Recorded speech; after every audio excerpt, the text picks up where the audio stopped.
இப்போ சுன்னத்து செய்கிறாங்களா, ஆண்குறியில் உள்ள முன் தோல் இருக்குது, அதை வந்து அப்படியே உரித்து எடுக்கிறாங்க. கத்தரித்து குறுக்க கத்தரித்து அப்படியே உரித்து எடுத்துருவாங்க. அந்த சுன்னத்து செய்கிறது பாதுகாப்பானது அப்படின்னு வேறு சொல்லுவாங்க. சுன்னத்து செய்கிறது ரொம்ப பாதுகாப்பானது அப்படின்னு வேறு சொல்லிக்கிட்டு இருப்பாங்க. அதெல்லாம் ரொம்ப மிகப்பெரிய முட்டாள்தனம்.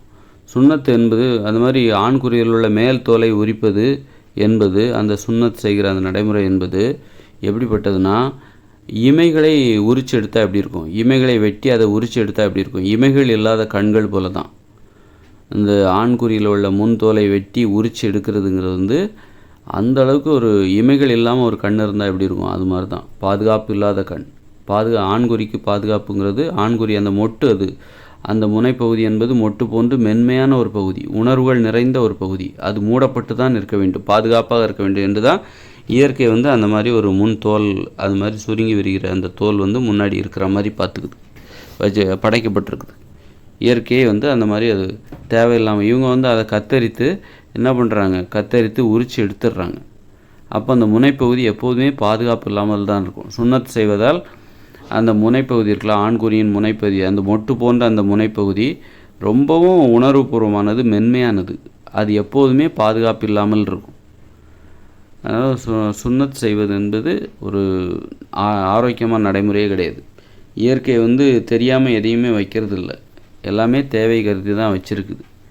அப்படி இருக்கும்போது அதை வந்து வெட்டி உரித்து எடுக்கிற, அதெல்லாம் எப்போ வந்திருக்கும், வெட்டி உரித்து எடுக்கிறது எப்போ வந்து உலோகங்கள் கண்டுபிடிக்கப்பட்ட பிறகு தான் வந்திருக்கும்.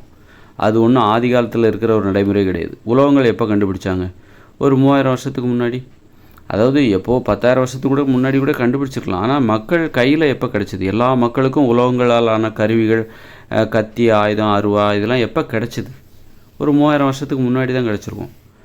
அப்போ தான் வந்து இந்த சுன்னத் செய்கிற நடைமுறையே வந்திருக்கும். அதற்கு முன்பு கத்தி கிடையாது, அருவா கிடையாது, எதுவுமே கிடையாது, உலோகங்களால் ஆன எதுவுமே கிடையாது. அப்படி இருக்கும்போது எப்படி சுன்னத் செஞ்சுருப்பாங்க, கல்லை வச்சு தட்டி தட்டி உரித்து எடுத்தாங்களா, அப்படி முடியாது அது. அதனால் வந்து உலோகங்கள் கண்டுபிடிக்கப்பட்ட பிறகு தான் சுன்னத் என்கிற நடைமுறையே வந்துச்சு. உலோகங்கள் கண்டுபிடிக்கப்பட்ட பிறகு தான் இந்த மதங்களே தோன்றியது, மூட நம்பிக்கைகளே தோன்றியது. அதில் ஒன்று தான் இது ஒரு மூட நம்பிக்கை. அதனால் வந்து சுன்னத் என்பது என்னென்னா, அந்த ஆண்குறியின் முன்தோலை உரிக்கின்ற அந்த செயல் வந்து எப்படிப்பட்டது என்றால், எப்படிப்பட்ட விபரீதம் என்றால், இமைகள் இல்லாத கண்கள். ஒரு கண்ணுக்கு இமை எந்த அளவுக்கு தேவையோ, இமை தேவையே இல்லை. இமை வந்து ஒரு கண்ணுக்கு பாதுகாப்பு கிடையாது, ஆபத்து, அது வந்து நல்லது கிடையாது, ஆரோக்கியம் கிடையாது அப்படின்னு சொல்லிட்டு இமைகளை நீங்கள் வந்து உரித்து எடுத்தால் எப்படி இருக்கும், அதே மாதிரி தான். அதனால் சுன்னத்துங்கிறது இன்றைக்கி மதம் சார்ந்து மட்டுமல்ல, நிறைய பேர் வந்து அது வந்து நல்லது அப்படின்னு நினச்சிக்கிட்டு யார் வேணாலும் அதை செய்து கொள்வதற்கு இன்றைக்கி 1-2 பேர் அங்கங்கே முன் வருகிறவர்களும் இருக்கிறார்கள்.